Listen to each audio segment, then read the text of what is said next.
Maybe you've heard the roar of the engines or the screech of the tires from your windows late at night. Large groups gathered as intersections close and traffic stops to watch something that can be considered a nuisance by many at best and a tragedy at worst. Most recently, we had a young man die on our highway doing the drifting.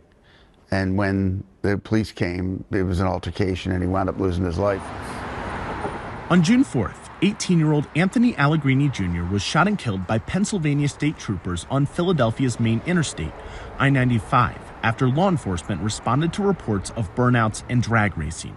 Only a few days later, Philly City Councilman Mike Driscoll introduced legislation that passed a unanimous vote to increase penalties for illegal street racing to $2,000 a fine and vehicle seizure.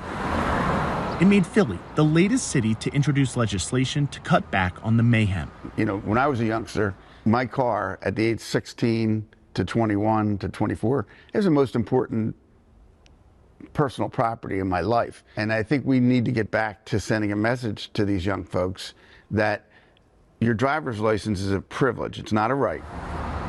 From Washington state to Florida to Colorado, states and cities are introducing more legislation that not only expands the definition of street racing to include things like donuts and burnouts, but also threatens to seize a vehicle.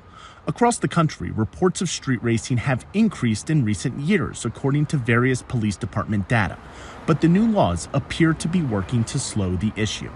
In Los Angeles, police report a 21% drop in the number of calls reporting illegal street racing between 2022 and 2021.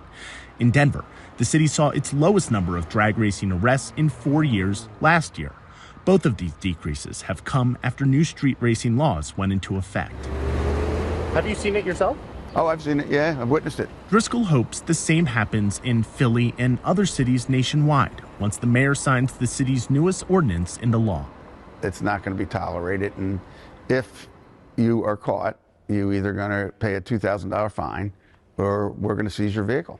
We're hoping that this drifting bill will get their attention, and if we have to make an example of a few for the betterment of the many, we're going to do it.